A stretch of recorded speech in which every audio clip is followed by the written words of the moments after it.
মানে ভালো করে ইয়েটা কথাটা ভালো করে শুনিনি। প্রথমে আমার ফোন গাইছে ইয়ার থেকে, কৈলাসপুর থেকে, সুযোগের থেকে। সুযোগের থেকে বলতে মানে শালা কী হয়েছে না হয়েছে একটু গিয়ে দেখো।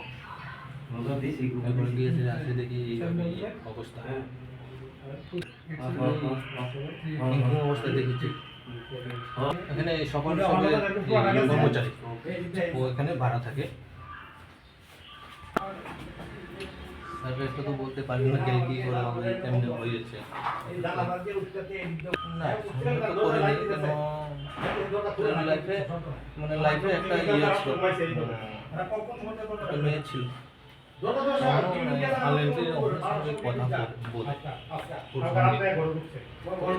এই কারণে ইয়ে হয়েছে।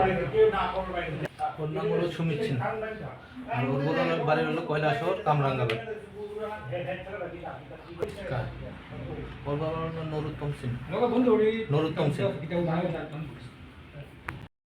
রাতে কতদিন ধরে থাকে ফোন করে কলকাতার তার লোকের জন একজন আসিল, তার মা বাবার বাইক দিতে গেছে, দিয়েছে অনেক বুঝতারে না। আমিও বাইরে কাজে গেছি, দোকানে গেছি গিয়া, আমার ফোন করার দরজা খুলে না, তার লোকের স্টাফ তো ফোন খুলে না, লগেটা খুলে না যখন তখন তারাই অনেক বয়স, আমিও লাইতে করছি, বাইরে বাইরে করছি কিছু না।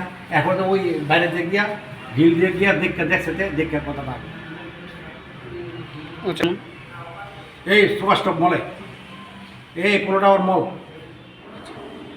এই বছর একজন তাহে প্রশান্ত একটা ছেলে তাহে, তার মা বাবা আসিল, কাকা তার মা বাবার বাইরে দিতে গেছে, আবার আইতাছে দুটো জানি আমি অনেক মেয়ের সঙ্গে দুটো ব্যাপারে বা কার লোক ইয়া করছে, যা দুটো গুয়াহাটি হলো মেয়ের বাড়ি দুটো জানি, তো উপরে বই অনেক সময় হারা দিনই ফোনে কথা কইতে বা আইতেও না। যখন খবর পাইলাম যে মেয়ের সঙ্গে দুটো ব্যাপারে থানার সব লোক আমি দেখলাম, অনেক সময় যেহেতু বাঙালি এখন জানার সময় লোক থানাত গেলাম, থানারা জানাইলাম তো বাংলা ঠিক না, থানায় যা কিছু করবো। এখন তো আমরা যা দেখছেন আমি তো দেখছি, আমি তো পরে ঢুকছি, আমরা যা দেখছেন তা আমি দেখছি, আমি তো ঢুকছি পরে বলে সব।